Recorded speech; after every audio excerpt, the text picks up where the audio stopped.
Tiene nombre de monarca o de papa. Es más bien populista. Es el director del aristocrático Fondo de Cultura Económica, aristocrático en el mejor sentido de la palabra, distinguido por su altura intelectual.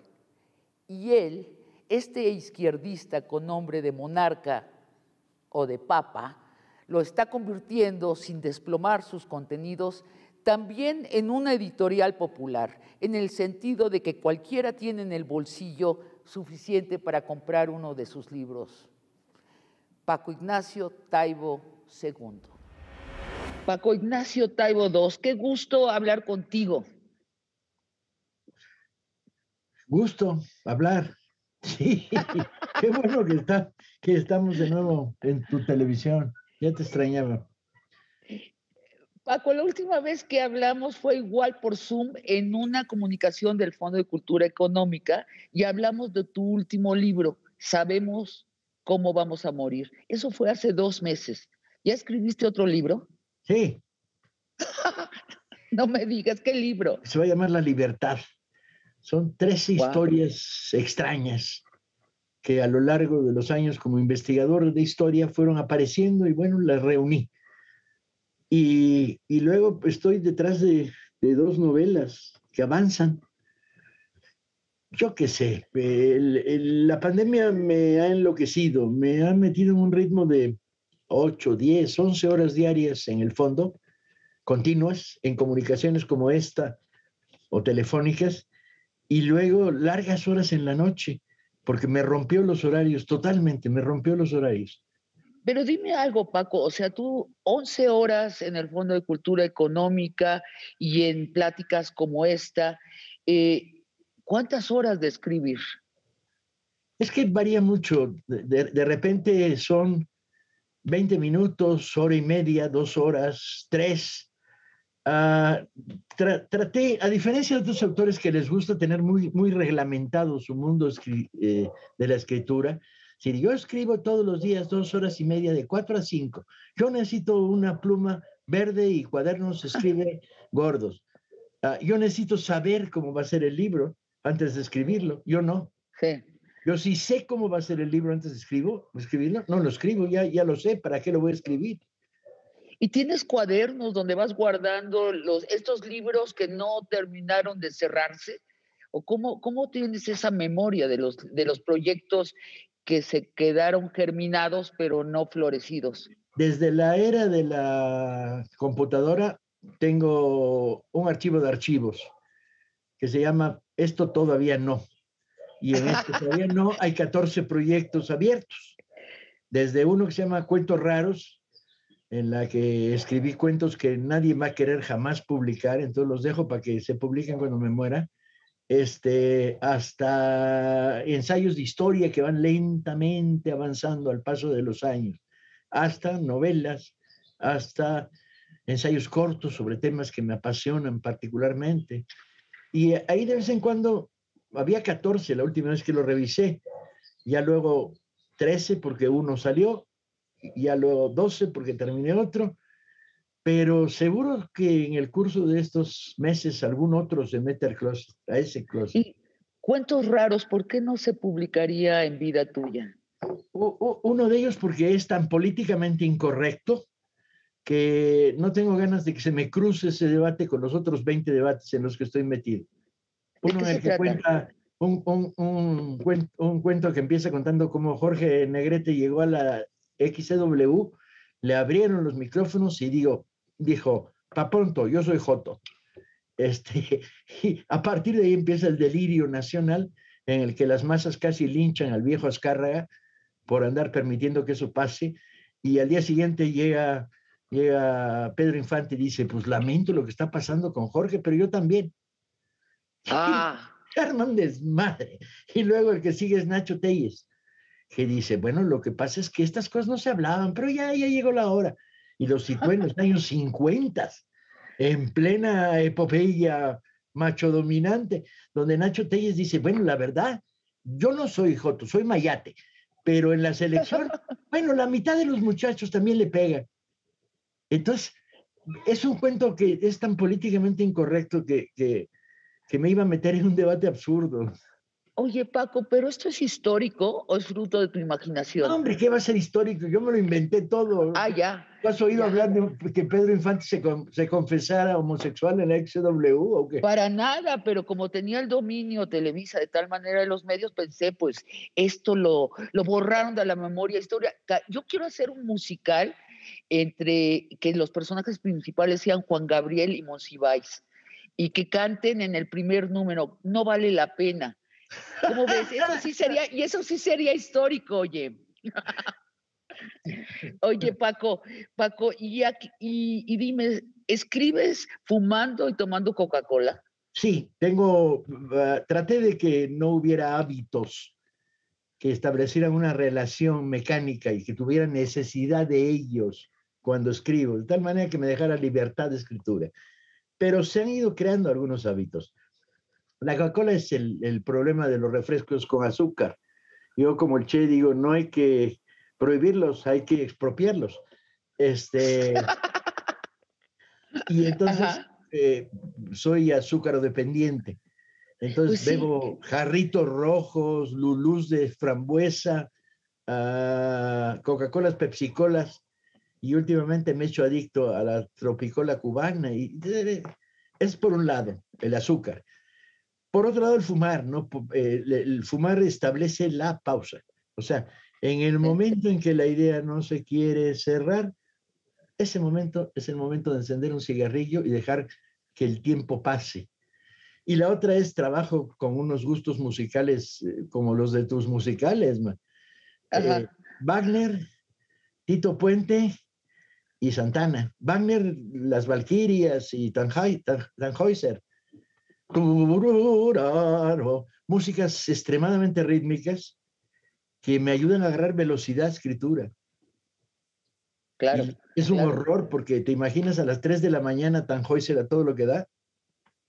¿A qué edad empezaste a escribir? No te pregunto a leer porque supongo que fue muy al principio de tu vida en cuanto pudiste juntar palabras. Aunque espérame, me acabo de topar con una memoria que tú te enseñaste a leer solo antes Sí, de entrar a la primaria. sí, soy niño prodigio. Ya se me nota, bueno, pero poquito. Ajá.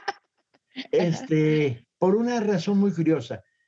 Papá era reportero, jefe de redacción de un periódico de turno y turno de noche. Entonces llegaba con el periódico fresco y yo estaba despierto a la llegada nocturna de mi padre.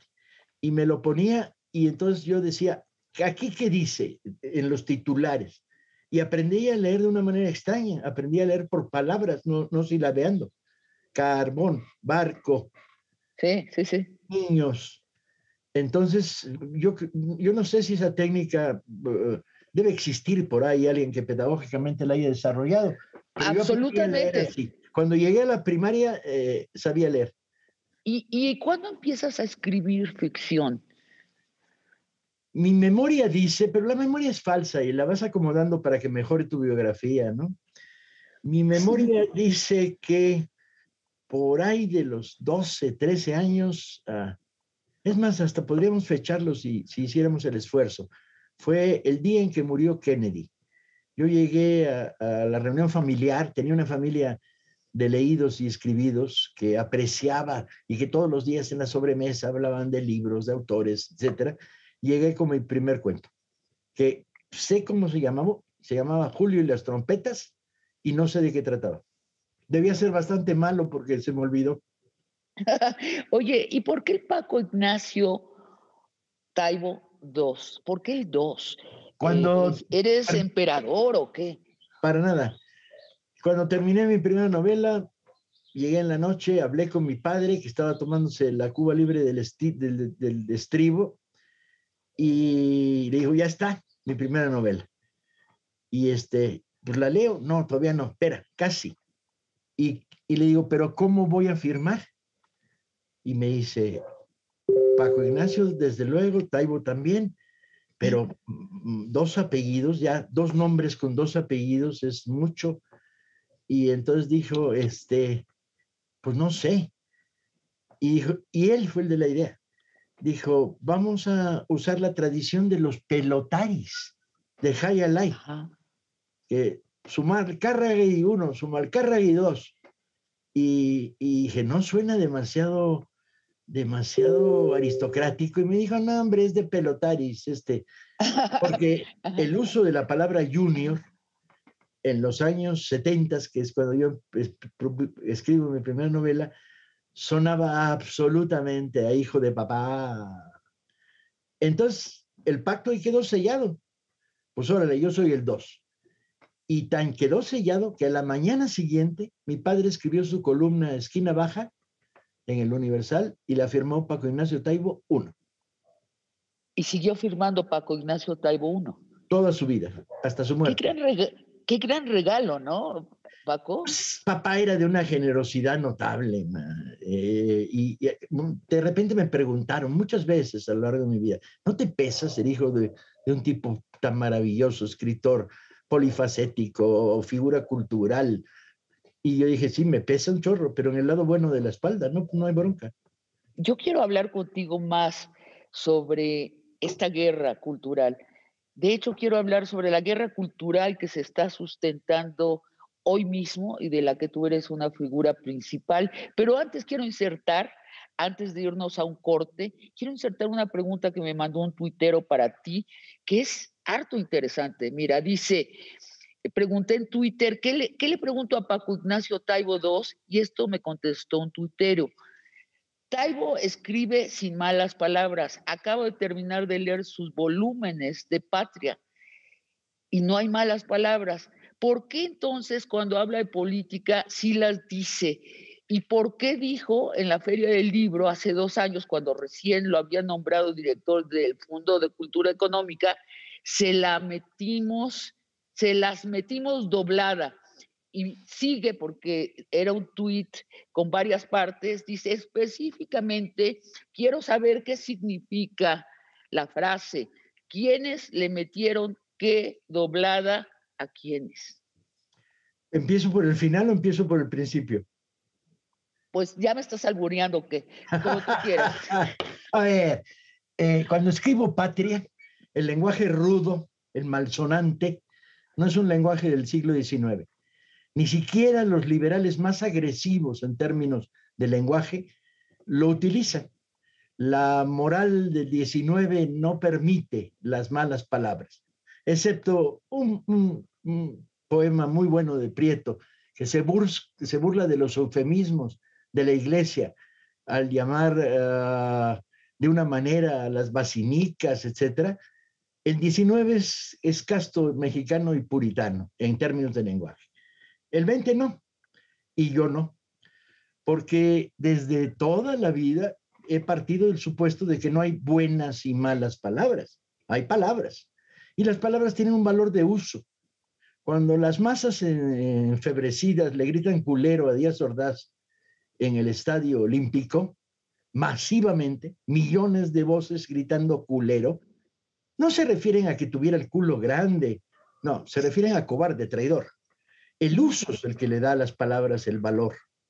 Y es el que las usa de tal manera que yo lo he integrado en mi vida y no tengo pelos en la lengua porque me la afeito y las uso con singular alegría. Pero en todas mis novelas que suceden en el siglo XX hay personajes mal hablados y albureros. Pero lo que tiene razón el tuitero es que cuando hablas de política frente a un público amplio, de pronto te sale el cabroñol, ¿no? El cabrón, el hijo de puta. O sea, ¿qué pasa con la política y qué será la pasión?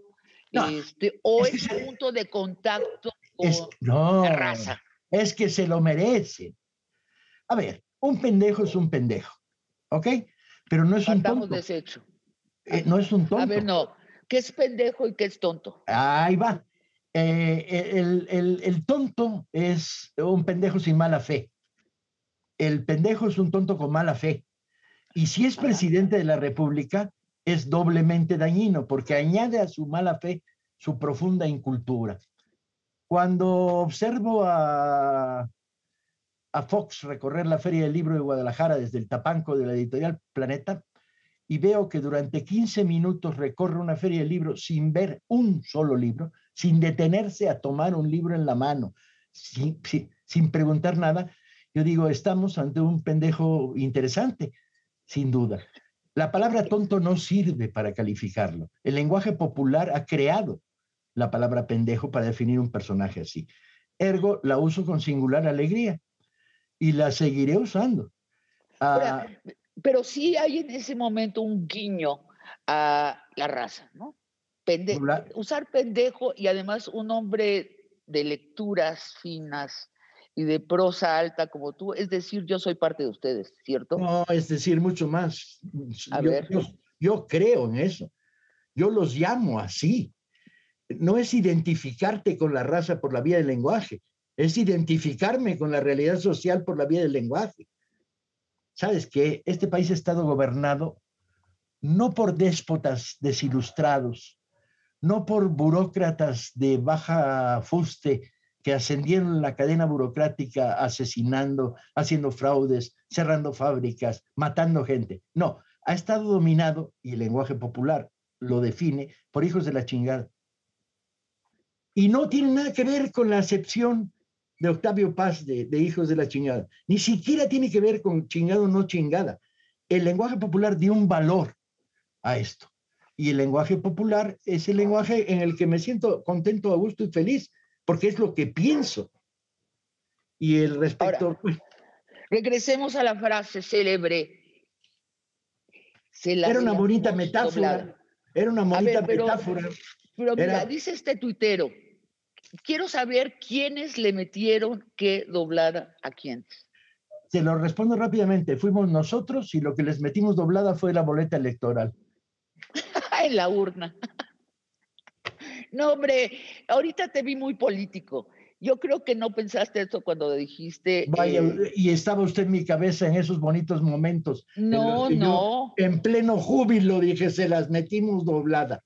No, pero mira, yo finalmente cuando vi la frase dije, no sé de qué está hablando, porque lo que supongo no es posible fisiológicamente. No es posible que un pene entre doblado. ¿En dónde?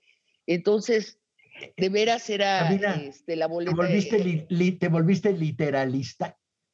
Sí, obviamente. Con el albur tengo que.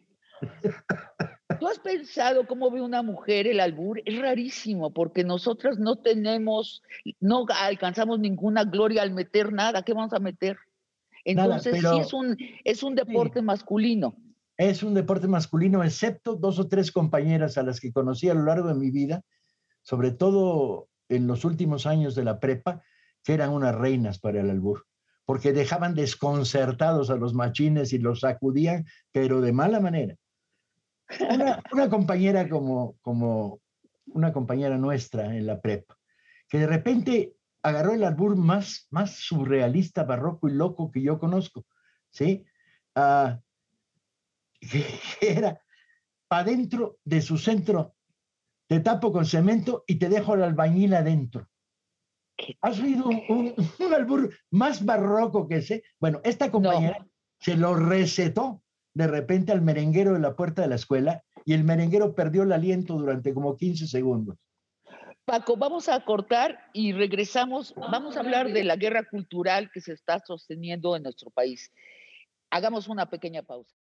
Paco Ignacio, 2 pasos atrás. Quiero regresar, antes de hablar de la guerra cultural en nuestro país, a las ferias del libro. ¿En qué se distingue un pueblo que lee de un pueblo que no lee? Yo creo que básicamente crea contexto y pensamiento crítico. La lectura lo que produce es la vivencia de ver el mundo en la cabeza de otro. Si hay algo democrático, es yo, chavito, perdido en los llanos polvorosos de Nesa, abro en las noches, cuando ya me dejan dormir mis hermanitos chiquitos, abro una novela histórica donde hay un serrallo y odaliscas, y puro sexo raro, con eunucos, etc. Esta percepción de vivir en la cabeza de otro que el novelista bueno te produce, es democracia, y es democracia. Y un pueblo que lee es un pueblo que tiene pensamiento crítico, que adquiere visión de lo múltiple, que ya no simplifica, que matiza, que añade información de manera indirecta y sobre todo un pueblo que lee es un pueblo que crea sus modelos de comportamiento no a partir de los de la sociedad de consumo. O sea, no a partir el futbolista, la prostituta multimillonaria, bla, bla, del triunfador de la sociedad de consumo, sino que lo crea a partir del héroe extraño, de Humphrey Bogart con gabardina, de Espartaco diciendo, volveré y seré millones. Frase atribuida a Espartaco, que no es de Espartaco, pero no importa, es bien bonita. Crea los yo quiero ser como, ¿sí? En Y el imaginario. cuando tú hablas con alguien, ¿reconoces si es una persona que lee o que no lee? ¿En qué lo reconoces? Lo reconozco en que no tiene referentes. Cuando le dices, tú eres como los tres mosqueteros o como Dora la exploradora, comadre. Ajá, Y claro. si duda, malo. Sabes, Paco, yo fui invitada a Cuba por Gabriel García Márquez a dar clases en la Escuela de Cine y no estaba segura de que quería irme un año de México. Y, y entonces leí tu biografía de Che Guevara, Ernesto Guevara, también conocido como el Che, y me decidí a irme. Y estando en Cuba, la volví a leer y esa fue mi guía de Cuba. Algunos recorren Cuba con una guía Michelin, yo la recorrí con tu novela del Che. ¿Tú alguna vez pensaste que un libro podría servir de guía geográfica? Cuando escribiste específicamente esta biografía, ¿sabías que podía ser utilizada como una guía de viaje por Cuba? No, pero descubrí cosas, que es el poder inmenso que tiene el libro. Cuando escribí Un hombre guapo, la historia de Tony Guiteras, se hizo un programa de televisión, un documental, y pasó por televisión cubana o por la televisión latinoamericana. Y cuando llegué a La Habana, llegué al hotel donde habitualmente nos hospedábamos. Cuando puedo me quedo en casas de amigos, cuando no puedo, la productora nos organiza un hotel céntrico desde donde nos movemos. Y los mozos a la entrada del hotel se pelearon para cargar las maletas y que les firmara el Guiteras. Y fue tan conmovedor que tiré las pinches maletas, me senté en la antesala del hotel donde había una fuentecita y estuvimos hablando de quién era Guiteras de nuevo con ellos. Este poder del libro y de la palabra escrita me dejó convencido de que soy el que soy y quiero seguir siendo. Cuando sea grande, quiero ser a ratos como Paco Ignacio Taibo. A ratos no. Oye, ¿qué pensaste cuando el presidente López Obrador te propuso dirigir el Fondo de Cultura Económica? Existe el video, te lo dice al oído y tú te quedas como perplejo, te detienes. ¿Qué pensaste? ¿Qué fue lo primero que pensaste? Y ahora, ¿cómo le puedo decir que no? ¿De veras? ¿Por qué? ¿Por qué no? Porque no quiero ser funcionario, ni quiero tener cargos políticos, no me atrae la idea, no me atraía. ¿Y por qué aceptaste? Pues porque respondí a la pregunta y ahora cómo le puedo decir que no. ¿De Porque el veras? problema es que, pues sí, estuvimos años peleando por cambiar este país y de repente el presidente te dice, hazte cargo del Fondo de Cultura, pero además absorbe Educal y la Dirección de Publicaciones, crea un consorcio, un conglomerado del libro y desata la política del libro para el pueblo, el libro para los pobres. Y ¿Te lo además lo dice digo así, así? es un provocador, Andrés es un provocador, ¿sí? Y eso es lo Este, que has hecho. Básicamente, o sea, lo que has hecho, aparte de todos sus detalles, en el centro está esta visión del libro para los que tienen poco dinero. Has derrumbado el precio de los libros. ¿Cuántos libros has publicado de menos de 50 pesos? 60, a menos de 60. 20, a menos de 20. Y bajé el precio de otros 1000 libros a menos de la mitad de lo que costaba. O sea, libros ya impresos que los bajaste. Sí, a ¿A menos cuánto de lo la mitad de bajaste? lo que costaba. Libros de 150, 65, 70. El hecho es que hemos vendido varios millones de libros con estos mecanismos de descender el precio del libro y otros más que añadimos, como por ejemplo los librobuses recorriendo zonas comunitarias donde nunca había llegado un libro, librerías abiertas para la gente, clubs de lectura, salas de lectura, una política editorial creando un par de colecciones de abanico amplio. conferencias, debates. Los números son espectaculares a pesar de la pandemia. En diciembre lanzamos un programa que se llamó Pasión por la Lectura. Bueno, pues vendimos 140,000 libros en un país en el que los pirurris dicen que no se lee. Bueno, los pirurris dicen que la gente no lee no porque sean caros los libros, sino porque no leen. Sí, eso Es lo dice. que eso Sí, lo dijeron todo el neoliberalismo. sí, 30 años. La gente no va al teatro porque no va al teatro, porque sí, prefiere las telenovelas, no sí. porque el teatro cuesta 500 pesos No, la y no entrada solo por eso, persona. dicen cosas ofensivas, ¿sí? Dicen, pues es que no leen porque no hay cultura de lectura. Y tú Exacto. dices, déjame probar. Y llego a comunidades donde no hay cultura de lectura, donde padres no leen y por lo tanto hijos no leen, y maestros de primaria están enfocados a la lectura de comprensión, a la lectura de aprendizaje, ¿sí? Y no a la lectura de por placer. Y en un mes hicimos una revuelta. Y en 3 meses los niños llevaron libros a sus casas y pusieron a sus padres a leer. O sea, ¿Esto es en dónde que sucedió, Paco? por ejemplo, ahora en el Mezquital, llevamos un mes en el Mezquital, una de las zonas más deprimidas económicamente del país, y se está dando este fenómeno. Déjame Hicimos decir una... lo que dicen tus detractores también. Dicen, Paco Ignacio no entiende nada. El Fondo de Cultura Económica lleva ese adjetivo porque es de cultura, de economía, no que sea barato. Y está abaratando toda, toda la editorial más aristocrática de Latinoamérica la está volviendo una editorial populista. ¿Qué dices a eso? Que no estaría mal que recordaran por qué les cortaron la cabeza en la Revolución Francesa a los aristócratas, porque ya Porque estaban hasta la madre de ellos. Sí, a ver, tengo una crítica que me la merezco, absolutamente. Aquel que dice, Taibo es un apache, yo digo, sí, compadre, nomás que tienes un problema, soy un apache culto que cita de memoria a Quevedo. O sea que agárrate si te agarro descuidado, porque te voy a volar la peluca, ¿sí? No hay discusión viable con esta gente, con esta gentuza de la intelectualidad conservadora, porque en el fondo de sus corazones les vale madre si los mexicanos leen o no leen. En el fondo de sus corazones están defendiendo privilegios que tuvieron durante años ligados al mundo del libro. vamos a hablar en la última sección, la que sigue, de la guerra cultural que está sosteniéndose en nuestro país, la guerra por el relato de lo que es México y qué le espera a México. Pero antes inserto aquí un tuit de una tuitera.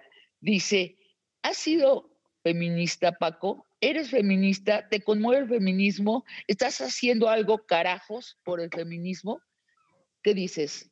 Te respondo, soy de una generación que creció bajo una mirada machista de la sociedad y muy marcada por las partes más blandas del machismo, ni acosadores, ni golpeadores, ¿no? Más bien románticos a ultranza, pero sí con una perspectiva de género uh, masculina. Me educó el 68, cuando en el 68 faldita o pantalón un solo corazón, y cuando la batalla memorable de las mujeres de mi generación 68era lograron ganar el derecho a igualdad en términos de asambleas, del derecho a estar en la calle, de papá, ¿por qué mis hermanos pueden ir y yo no?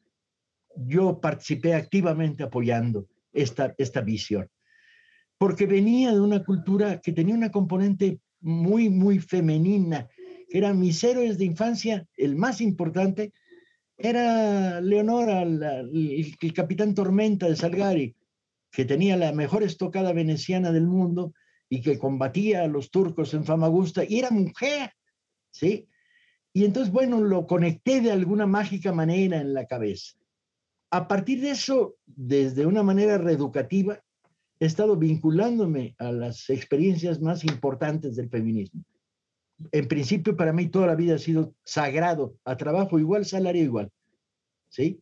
Nada de... Pero ¿qué estás haciendo, Paco, en el fondo por las mujeres? Bueno, entre otras cosas he publicado nada menos que Larissa Reisner, que es la mejor periodista del siglo XX y que estaba opacada por la figura de John Reed.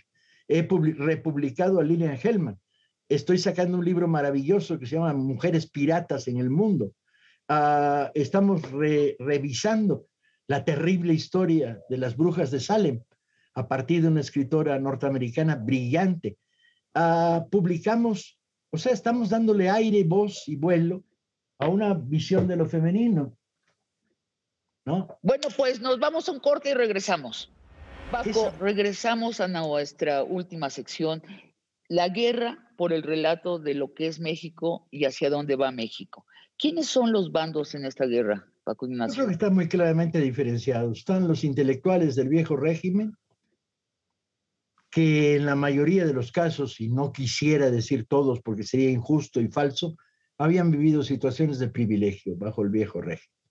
Situaciones de privilegio como el reparto de consejerías culturales en embajadas, como las inexistentes proyectos de investigación que se le daban anexos en combinación con Canadá o etcétera, como las compras masivas de las revistas de los personeros de la intelectualidad conservadora por parte del sistema de bibliotecas, como los boletos de avión frecuentes y abundantes para la asistencia a encuentros internacionales, y como los espacios de control del mundo de la cultura. Cuando dices conservadores, ¿estás diciendo neoliberales? En el mejor de los casos hay algunos que ni para eso dan, son feudales. Creen en el principito, el rey, la princesa y los dragones. Y luego estamos los populistas. Me encanta el insulto populista. Échenlo, ¿sí? Porque si nosotros somos populistas, ¿ellos qué son? ¿Antipopulares? Y la presidencia imperial, esa lectura de la historia de México, ¿qué te dice? Mira, leí ayer un escrito de la compañera de Calderón, reivindicando a Villaseñor, el historiador reaccionario, y reivindicando a Iturbide. Pues que no ha leído la historia esta chica, ha tenido maestros que le cerraron la puerta, ¿sí? Bueno, ha leído otra historia. Pues no, es que aparte de las otras historias, hay una posibilidad de confrontar, porque resulta que Villaseñor decía que la independencia había sido el desastre de Hidalgo, que había construido una masacre. Bueno, y era el coordinador de los seminarios de la independencia en aquella época. ¿Has oído a Vargas Llosa por qué enaltece el idioma español? Dice, el idioma español es lo que nos trajo la civilización a América. Es lo único que importa en América. No tengo la cita exacta, pero es el homenaje pues total a la parte española de nuestra herencia. Bueno, con Vargas Llosa hay que hacer lo que hace Benedetti y lo que hizo en vida Benedetti, que era Vargas Llosa hay que leer sus novelas, no hacerle caso cuando habla. Ajá. ¿Te gustan sus novelas? Mucho. Yo soy fan de Conversación en la Catedral. Ahora, te digo, la lectura de Enrique Krause de todo el siglo XX como una serie de emperadores absolutos, pero temporales en México, ¿es una lectura de la historia con la que comulgas? Para nada. Y además no solo eso, Enrique Krause tiene mala memoria, porque a la hora de hablar de las estructuras de poder autoritario, frente a las cuales se desespera hoy diciendo que ahí hay muestras de autoritarismo, se le olvidan sus profundos y pecaminosos silencios ante las dictaduras priistas y panistas que, entre otras cosas, asesinaban mexicanos. Bueno, el estilo era el de Octavio Paz. Como dijo bien Enrique Krause, estamos en una dicta blanda, en una dictadura benigna. El logro filantrópico era tomar lo bueno de que teníamos un sistema ordenado y señalar con amabilidad lo malo. Ese era el tono, ¿no? Que me digan dónde está la amabilidad con la que ellos trataron a los campesinos en Oaxaca y en Guerrero durante la Guerra Sucia. ¿Sabes bueno, qué? pues sí, Son un montón de cínicos que tienen una jeta que se les cae al suelo. Y además están coludidos en operaciones mercantiles. Aquí, usando terminología cubana, prosperó la intelectualidad, la intelectualidad biznera, ¿sí? que con la mano derecha escribía artículos eruditos sobre la situación nacional y con la mano izquierda recibía dinero de las talegas del aparato del Estado. Claro, nunca poniéndolo tal cual, ¿no? Se suponía que se vendían proyectos culturales, se vendían revistas, no se recibían cheques por nada. No sé, vaya, había una intermediación entre un artículo apreciando al presidente y el cheque. Había algo en medio. Mira, alguna vez un estudiante de contaduría llegó a pedirme el más absurdo consejo, que era, ¿de qué hago mi tesis? Y yo le dije, compadre, tú estudias contaduría, ¿cómo me pides a mí que te dé una respuesta? Y me dijo, es que soy muy afín a sus libros, compañero tal. Y dije, entonces, ¿qué chingados haces en contaduría? Pero bueno, Exacto. no pudo explicar la contradicción entre la afinidad a mis libros y sus carreras. Y le dije, pues hay uno bien interesante, ponte a estudiar de qué han vivido 200 intelectuales mexicanos en los últimos 30 años. Revisa dónde están los, los, Ahora, bene, los explica, beneplácitos, las eh, sonrisas, los cheques, las fundaciones derivadas, los negocios extraños, etcétera, en las cuentas públicas, que te va a costar trabajo encontrarlo, porque todo esto se construyó sobre operaciones encubiertas. Pero ahí tienes tu tesis. Si además de leer mis novelas estás loco, pues ahí la tienes. Seguro que te reprueban, no vas a pasar. ahora explícame esto. El Colegio Nacional ha sido controlado 45 años por intelectuales neoliberales. La Academia de la Lengua ha sido controlada por viejos escritores de la UNAM que no dejan entrar a nadie más. 2 años de gobierno de izquierda y esos templos de la cultura, que son también cajas donde se distribuyen cheques, siguen premiando la enemistad con la izquierda y la misoginia. ¿Por qué la 4T no se mete allí? ¿Qué pasa? ¿Es una timidez cultural o qué? Pregúntame si esto pasaba también en el fondo y si ya no pasa desde que llegamos. Te lo El día pregunto. en que llegamos al Fondo de Cultura, anuncié públicamente a todos los trabajadores, el elevador privado del director ya no existe, se ha vuelto público. El comedor privado del director ya no existe, ahora es el comedor de todos los trabajadores del fondo. Y tercero, los automóviles privados de los gerentes, adiós, muy buenas. El fondo era, como todos los malos ejemplos de todas las instituciones culturales de carácter piramidal, ¿sí? Donde se dilapidan cantidades de dinero mejor no comentables. No, bueno, y además donde huele a palacio, todo, todo es el privilegio. Se respira, se habla mullidamente, se evaden los temas importantes porque no se habla de religión, de política, ni de mujeres. Es decir, es una cultura palaciega, pero llevamos 2 años de 4T y ahí no ha pasado nada, Paco. No me toca a mí, dile al que le toca. ¿A quién? Al secretario de Educación, a la secretaria de Educación Pública. No, a la Secretaría de Cultura y al gobierno. Pues les voy a decir en Estás este metida mismo en ese programa. debate, adelante, yo te sonrío. Lo que te puedo decir es que en Okay. mi casa los pirurris se encontraron con la medida de sus zapatos y no con términos de censura. Hace una semana di instrucciones de que se distribuyeran ampliamente los libros que teníamos en bodega de Enrique Krause y de Aguilar Camín. Nosotros no Ajá. censuramos, ¿sí? Nosotros discutimos y sí, yo soy virulento a la hora de la discusión. Pues si no les Ahora, gusta, lo siento. oh, te pregunto algo, cuando los neoliberales hablan de nuestra izquierda, siempre hay acusaciones de toda índole. Entonces te lo pregunto directamente a ti, que además eres uno de los fraguadores del discurso de Morena. ¿Qué tipo de izquierda tenemos en este país? ¿Cómo la definirías con palabras sencillas? ¿Es una izquierda socialista, comunista, de cepa original, por descifrarse a sí misma? ¿Qué izquierda tenemos? La que lamentablemente hemos construido a lo largo de los años.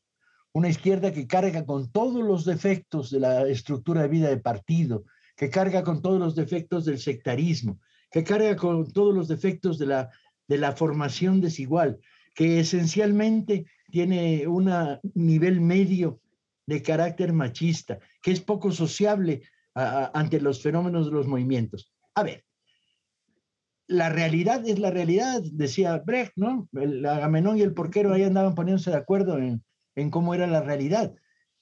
¿Qué sabemos? Sabemos que para lograr la victoria de la 4T hubo que hacer un pacto de alianzas muy amplio, para construir una victoria electoral que no pudiera ser objetada. Y había un sentido, venimos de 3 fraudes antes. O sea, había que generar tal victoria de tal magnitud que no fuera posible discutir. Bien. Que se dejó subir al tren a todo el mundo. Todos los que se pusieron subir. Llegaron sapos, chapulines, brincacharcos, neoliberales enmascarados, neoliberales. Yo tuve polémicas con varios de ellos. ¿Y usted qué hace en Morena? Porque está bien que estemos en alianza en lo que nos une, pero usted representa el pensamiento que está en el proyecto constitucional de Morena y no representaba. Y esto se ha venido reproduciendo. Hemos pasado unos años de vida partidaria de una pobreza infame, ¿sí? Andrés dirige la máquina como motociclista en el tren fantasma desde Los Pinos, pero heredamos un aparato del Estado que no tienen idea lo que era esto. De veras, los que no han vivido la experiencia de 2 años en el aparato del Estado no saben lo que nos encontramos. ¿Y quiénes están manejando los vagones? O sea, ¿quiénes están ordenando allí? Porque yo veo que son variopintos y de pronto también me sorprendo de los duros o puros, que su legado es eso, la pureza y la dureza y política pura. No sé qué pienses, Paco, pero es la más peligrosa, ¿no? No es el lugar para dar un debate, este es un debate interno desde las filas de Morena que se ha venido pospone y hay que darlo. Y se ha pospuesto y se va a dar. De mala manera. De mala manera. Se pospuso burocráticamente, se pospuso imponiéndonos a la mayoría de Morena un partido electoralista, con argumentos que no sirven, como lo importante es ganar. Y la pregunta es, ¿ganar qué? Porque yo recuerdo cómo se constituyó el Congreso de Colima con mayoría absoluta de Morena y 3 días después 3 se habían vendido al PRI. No, ¿sí? Pues claro, o sea, si va a ganar la Morena priista, ¿para qué gana? Entonces, este es un debate pospuesto en el interior del partido que si Morena quiere sobrevivir, va a tener que darlo. No te toca a ti, oye Paco, pero se puede dar frente a los hechos urgentes o se puede dar premeditadamente. ¿No te toca a ti, como director del Fondo de Cultura Económica, citar a debate? Lo hicimos. ¿No hay que hablarlo fuera de la urgencia de los hechos? Lo hicimos. Lo que pasa es que no tengo manos, ni cabeza, ni tiempo para entrar en todos los debates, uno hacia adentro, otro hacia afuera, uno hacia el aparato del Estado. No es nada fácil conducir una política de masas como estamos haciendo en materia del libro y la lectura, y simultáneamente irse hacia una guerra interna en Morena. Hay que dedicarle tiempo militante, tiempo que no le estoy dando, ni yo ni muchos de los miembros del ala izquierda de Morena. Pues hay que dejarlo en el tintero. Alguien tiene que abrir ese debate al interior de la izquierda, porque si no, lo que va a pasar es que va a ser usurpada por el priismo. Y déjame preguntarte mis últimas preguntas, Paco. La polarización en nuestro país está reduciendo toda la conversación pública a 2 polos. ¿Eres pro AMLO o eres contra AMLO? ¿Dónde queda el espacio para criticar desde la izquierda este gobierno? Mira, la polarización se puede interpretar de 2 maneras. Una de ellas es, está polarizado el país porque estamos polarizados, porque hay 2 proyectos de nación contrapuestos, muy claros, ¿cierto?, muy generales. Ergo, bienvenida a la polarización. Vamos a decir quiénes tenemos enfrente, porque cuando ve uno un anuncio electoral del PRI en televisión, tú dices, pero esto, ¿quién lo redactó? ¿Lo redactó un marciano? Porque tienes absoluta razón. ¿Qué es esto? Son 2 proyectos de país y entonces es lógico que estén polarizados, pero no hay manera de abrir un espacio donde la izquierda hable consigo misma. Por ejemplo, yo te lo digo como mujer, o sea, a las mujeres de izquierda nos hace falta que los hombres se vuelvan feministas y tenemos que dar ese debate y no tenemos con quién darlo. Sí, tiene razón. Y yo he estado defendiendo sistemáticamente el hecho de que este gobierno necesita una crítica de izquierda, desde 2 lugares, desde los movimientos sociales que dicen, me sabe a poco, queremos más, y desde las comunidades de clases medias intelectuales ideologizadas que dicen, me sabe a poco, queremos más. Y es importante que este debate prospere, porque si cada vez que alguien te critica, lo hace desde una manera aportando, positiva, llamando a avanzar más, es sanísimo. Pero si la crítica es descalificante, como las que me tocan a mí, de la bola de pirurris enmascarados, de la aristocracia cultural, pues vale madres, no es una crítica que no sirve para nada, para nada. Claro. Entonces, sí, vénganos a tu reino, discutamos. Yo creo que la izquierda tiene que abrir un ágora donde ya no se discuta si neoliberalismo o no neoliberalismo, sino qué izquierda. Voy a la última pregunta, Paco. ¿Quién va a ganar la guerra cultural? ¿La izquierda o el neoliberalismo? Mira, en el mundo del libro vamos a ganar, sin duda. Dentro de 4 años vamos a haber hecho crecer la comunidad de lectores desde abajo de manera sorprendente. Estamos en estos momentos con cerca de 10,000 clubs y salas de lectura de base en comunidades que nunca habían visto el libro, generando bibliotecas populares, esa la vamos a ganar. La vamos a ganar porque ellos, los lectores, los nuevos, los viejos, los jóvenes, van a estar ahí. Desde el punto de vista de otros sectores de la cultura, híjole, está en chino. Teatro, cine. La pandemia ha sido una especie de licuadora picadora de carne, porque al quitarnos los espacios de la apertura, los espacios de la calle, los espacios del contacto, ha disminuido la capacidad y la fuerza de que se generen proyectos desde abajo que tengan solidez. No lo sé. La guerra cultural, ¿quién la va a ganar? No lo sé. Sospecho ¿Quién va a tener grandes avances. Vamos a tener. ¿Quién va a terminar contando la historia de México en el siglo XXI? ¿La izquierda o la derecha? En una frase, dime. Los dos, Sabina. Los dos. La vamos a contar los dos. La va a contar la izquierda y la va a contar la derecha. Y por cierto, si tienen enciclopedias, hijos de la clase media que nos están oyendo, que no las usen, llévenlas a Fernández de Leal 43, donde está la Elena Garro, porque necesitamos 500 enciclopedias para comunidades en el Mezquital. Paco Ignacio Taibo, mil gracias. Un placer, siempre da gusto. Buenas noches, hasta la próxima, ¿eh? Y bueno, amigos, terminamos otra conversación de largo aliento. Los espero la semana que viene para una conversación candorosa y útil para comprender nuestro tiempo.